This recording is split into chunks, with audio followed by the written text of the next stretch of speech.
Hello বন্ধুরা, আজকে আমি বানাবো চিংড়ি মাছ দিয়ে কচু শাক।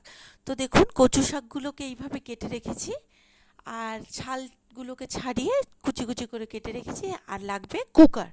আমি একটা বড় কুকার নিয়ে নিয়েছি, এর মধ্যে কচু শাকগুলোকে একটার পর একটা করে দিয়ে দিচ্ছি।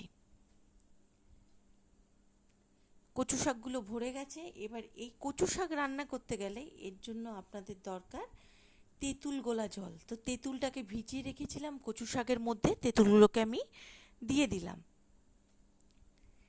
দিয়ে আমি কুকারে এটাকে সেদ্ধ করতে বসালাম। দেখুন, কচু শাকটা সেদ্ধ হয়ে গেছে। সেদ্ধ হয়ে গেলে ঠিক এরকম লাগবে। এবার কচু শাক থেকে জলগুলোকে ঝরিয়ে নেব।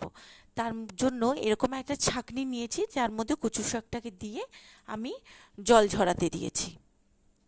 এবার আসল রান্নায় আসা যাক।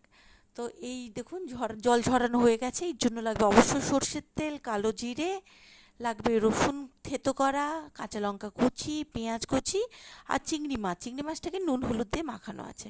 তো দেখুন, আমি সর্ষের তেল কড়াতে দিয়ে দিয়েছি। এবার ভালো করে তেলটা গরম হলে এর মধ্যে দিয়ে দেবো একটু বেশি পরিমাণে কালো জিরে। তো কালো জিরেটা একটু ভালোভাবে ভাজা হবে।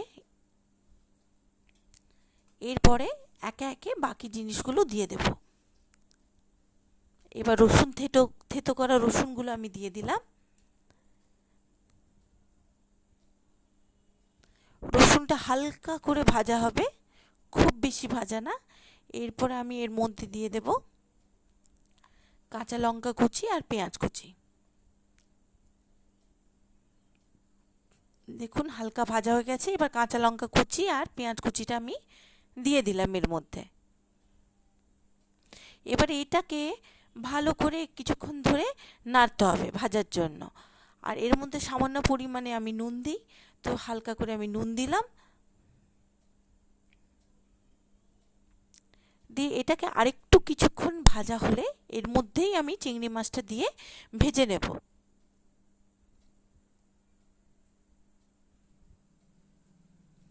দেখুন, সুন্দর ভাজা হয়ে গেছে। এবার আমি চিংড়ি মাছগুলো এর মধ্যে দিয়ে দিলাম। চিংড়ি মাছটাকেও বেশ কিছুক্ষণ ধরে টাইম নিয়ে আপনাকে ভেজে নিতে হবে। তো আমিও এখানে বেশ কিছুক্ষণ টাইম নিয়ে চিংড়ি মাছটাকে ভালো করে ভেজে নিলাম।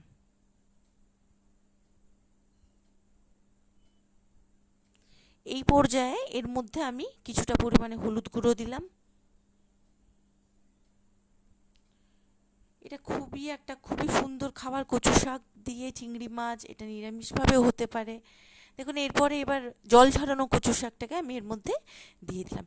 এবার মেন কাজ হচ্ছে এটাকে ধিমে আঁচে করে আপনাদেরকে বেশ কিছুক্ষণ ধরে এটাকে শুধু কন্টিনিউয়াসলি কষে যেতে হবে। আর এখান থেকে প্রচুর পরিমাণে জল বেরোবে কচু শাক থেকে। আর জলটাকে ভালোভাবে আমাদেরকে মেরে নিতে হবে। এই দেখুন, আমি সারাক্ষণ অনেকক্ষণ ধরেই কচু শাকটাকে আমি কষে যাচ্ছি। আপনারাও কিছু ঢাকনা দিয়ে চাপা দেওয়ার দরকার নেই, নর্মালি খুন্তি দিয়ে কচু শাকটাকে ভালো করে নাড়তে থাকবেন।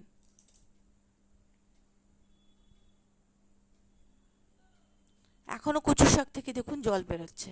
তো আরও কিছুক্ষণ কচু শাকটাকে নাড়তে হবে।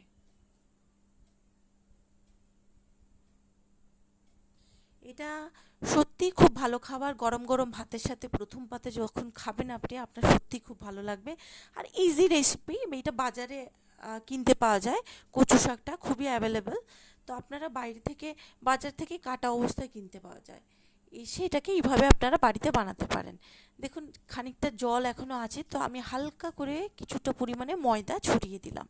দিয়ে আবার ভালো করে এটাকে কষতে হবে। এবার আপনার আইডিয়া অনুযায়ী নুন মিষ্টি, যদি মিষ্টি খেতে চান এতে মিষ্টি দিতে পারেন। আমি এখানে কোনো চিনি অ্যাড করিনি, নুন অ্যাড করেছি। তো আপনারা দিতে পারেন এখানে মিষ্টি।